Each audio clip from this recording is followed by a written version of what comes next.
Saw that she was the small fish in the big pond, but she came here and destroyed the all-time high school mark down to 14:57.93, giving a final hug to Lexi Halliday-Lowry before they depart off the line. Jane, what a storied start to her collegiate career it has simply been. Second at cross-country nationals.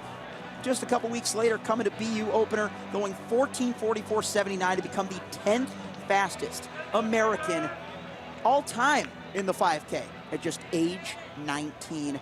We have got plenty of players to watch beyond Jane and Pamela. That's Kazgai wearing hip number 3. We got an earlier look at her teammate Marian Jepngedich, part of the Lobos star-studded distance lineup. Some other names to look out for. Domtila Chiruto of Oklahoma. You see Merceline Kirwa of Iowa State. She and her teammate Betty Kipkore just a night removed from some epic 10K doubles. You got Jaden Keeler, the multi-time Summit League champ from North Dakota. And if you've been following along the current high school scene, the young lady Natasha Dudek, who won the NXN title that Jane Hedengren did the year prior, her older sister Zofia Dudek is in this field. And we are far from done with our storylines. Let's let the racing begin, ladies and gentlemen. Women's Invitational 5K at the Bryan Clay Invitational. And what impressed me the most about Jane Hedengren's race last year, beyond the 14:57 as a high school senior, was just the audacity. She just took off straight to the front behind the pace setter.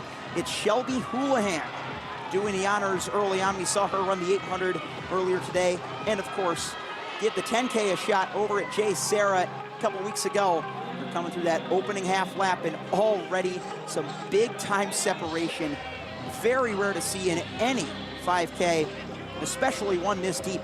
Can Kazgai find Hedengren early to set up for another epic showdown? We didn't get a chance to delve into it too much, but these two went beneath the history books and then some. Both becoming the first two collegians sub 36, make that 30-50 over 10,000 meters at Stanford. Hedengren 30:46.80 and Kazgai 30:49.99. They're through 70 seconds at the opening 400-meter split. They are motoring. You can see some other great pros intermixed in with this field. You saw Allie Wilson in the mix. You saw Courtney Wayment, a great steeplechaser. Riley Chamberlain as well, the reigning indoor collegiate record holder over the mile, a 4:20 closer over 1,609 meters. Hedengren, of course, in that same race at Valentine, number 3 all-time in the collegiate ranks with a 4:22.22. She just has such an incredible skill set of range. What more need we say about her? She's showing us right here. They're still on that 71-second lap pace.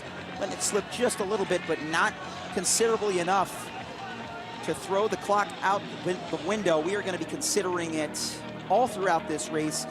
Hedengren, Kazgai, Halliday-Lowry, the top 3 in this field, all having broken 15 minutes last year.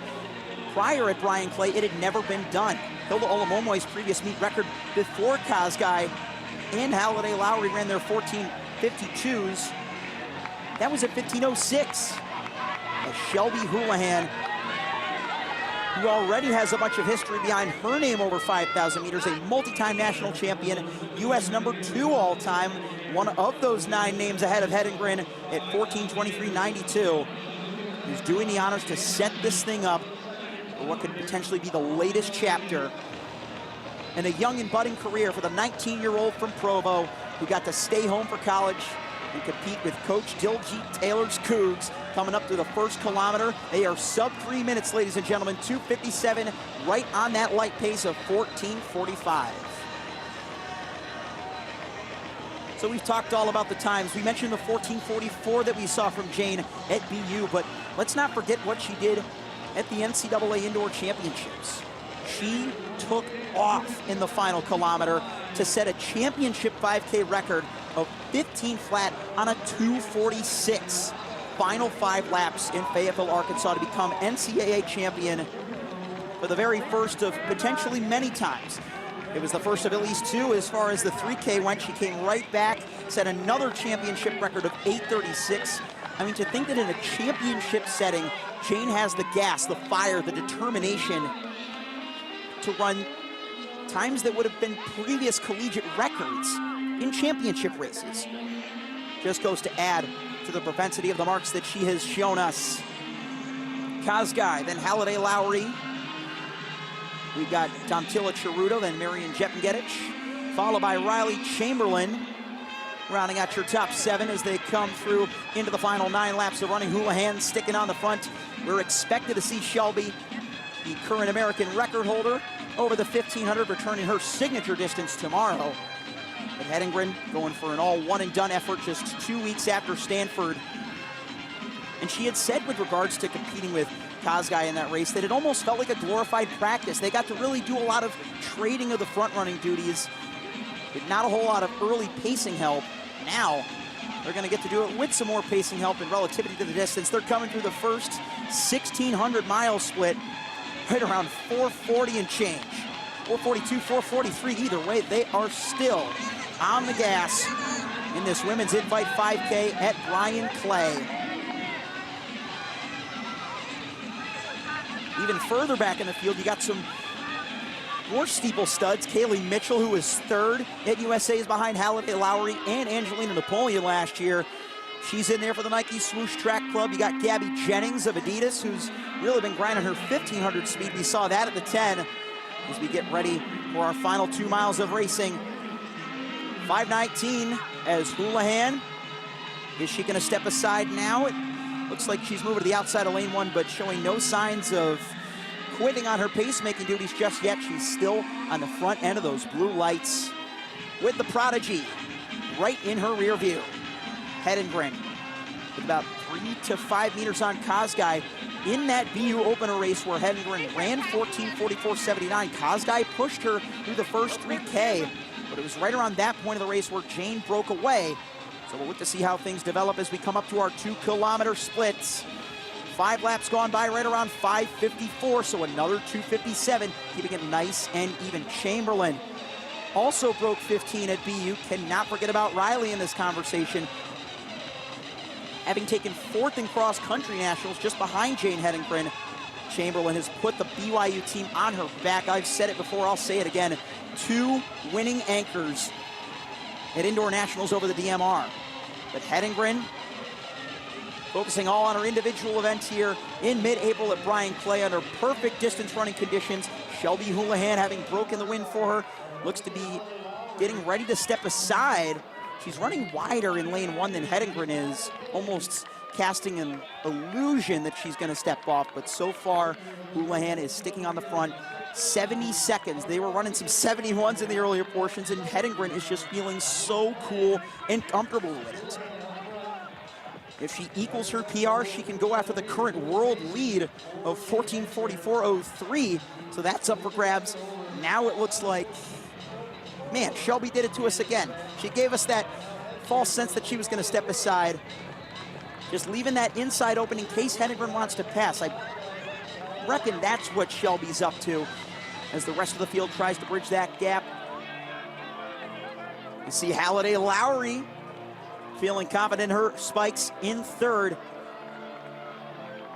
Though she's no longer competing with the BYU Cougars, the Nike Swoosh Track Club, coached by Diljeet Taylor. So effectively, once teammates, always teammates, past, present, overlapping or not. Houlihan has finally stepped aside, leaving it up to Jane Hedengren in the final 6 laps. 7:40 on the clock through 2,600 meters.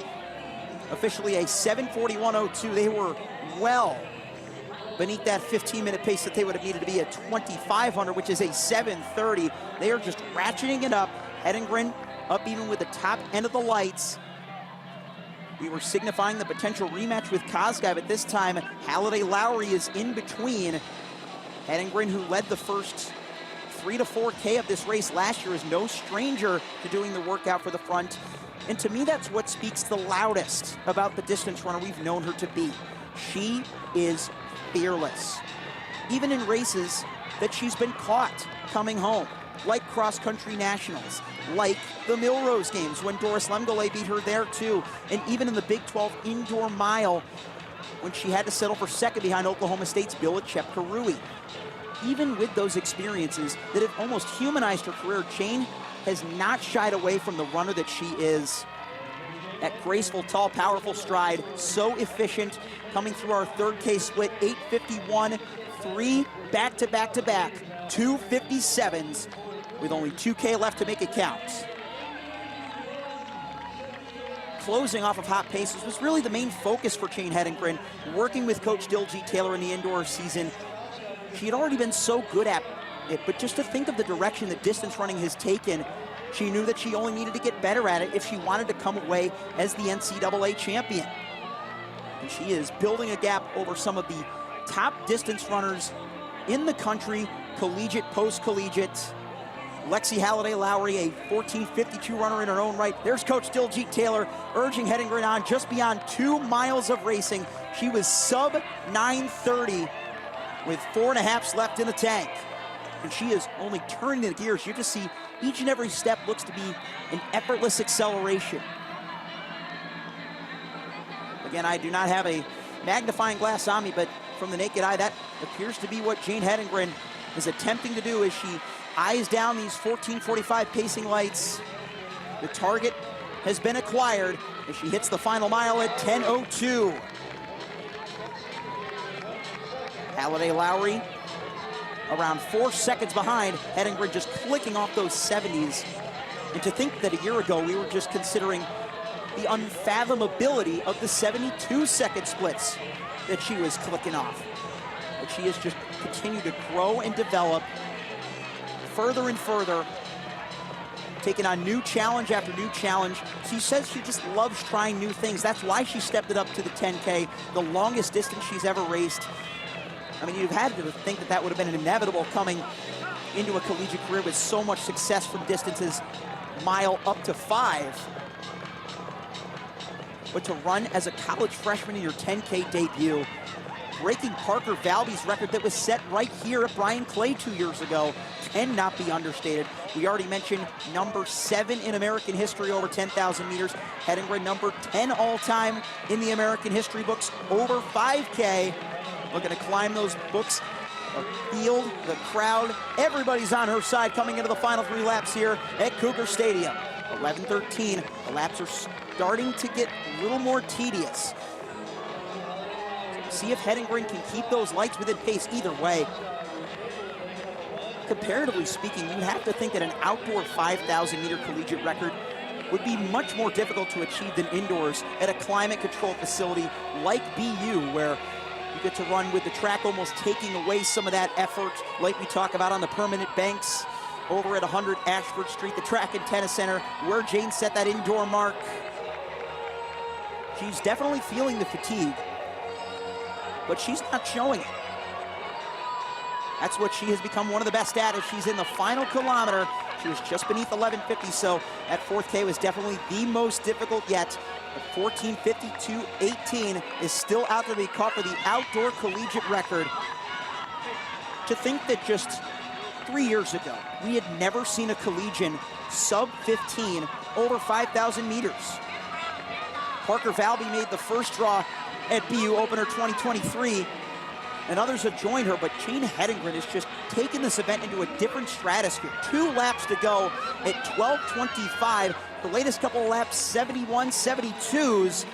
But so long as she's just got 2 more of those in the tank, and she'll have a chance to break 14:50 for the 2nd time. I mean, again, sub 15 had never happened once before Parker Valby came along. To think that you could count the amount of sub 15s on one hand in the collegiate ranks is insane when you consider the amount of skill and prowess that Jane Hedengren has put on the NCAA. Kosgei, the 2nd fastest outdoor performer of all time. The woman who hung with her all the way until the last lap of a 10K, twice this distance, is nowhere in the picture. It is all Hedengren, with Halliday-Lowry holding on to 2nd. Chamberlain has moved up into a 3rd place position, so it is all Cougars from here. Coach Diljit Taylor's got to be screaming at the top of her lungs right now as the lights approach the bell, and so does the superstar, the freshman from Brigham Young University out of Provo, Jane Hedengren. 1 lap to go, en route to collecting her first official win here at Bryan Clay. As many people forget, that she wasn't even the winner last year when she destroyed the high school record of 14:57.93. All she needs is a 79 and a little bit of extra change to get beneath Valby's 14:52.18. And Hedengren has got all that it takes to get home. On both feet, in full stride, heading down the final backstretch. The crowd ain't gonna get quiet on her just yet. She's still got 200 meters left to go as the men prepare to take the stage. Jane Hedengren, Lexi Halliday-Lowry, and Riley Chamberlain putting on an absolute show for BYU fans and distance running fans. You come to Bryan Clay to set records. How about this? Hedengren off of the final turn after bursting onto the Bryan Clay scene as a high schooler 1 year ago. A high school record 365 days prior, coming forward into present day with a new collegiate record over the women's 5K. Jane Hedengren, 14:50. Indoors and outdoors, your new queen of the women's 5K, Jane Hedengren, 14:50.50. Halliday-Lowry sneaking beneath 15 once again. Kosgei finds her late rally to get up for third. The top three all finish in the top three from last year. A nice little rinse and repeat. And Hedengren takes down another, her third collegiate record as a freshman. The indoor 5K, the outdoor 10K, and now the outdoor 5K. What will she show us next? And on the surface, of course, with what we've seen from her indoors, we know that we've yet to see the very best. She and the rest of the field all going to share some post-race thoughts, and I'm almost certain she and Coach Diljit Taylor are going to go back to the lab to find out all those ways that they can continue to improve. Pushing the boundary has really been a constant theme, and there have been few people that have been so unintimidated by that prospect than Jane Hedengren. We can say it as many different ways as possible. She shows us every time, even if it's not setting a new lifetime best or breaking her American number 10 all-time mark. The fact of the matter is that she is doing things now that were once considered unimaginable for people her age. She is 19 years young, still looking to learn and gain more experiences, closing in a final couple K, 5:59, so still keeping it sub-3 after all of that early work. Pure grit for Jane Hedengren, the BYU two-time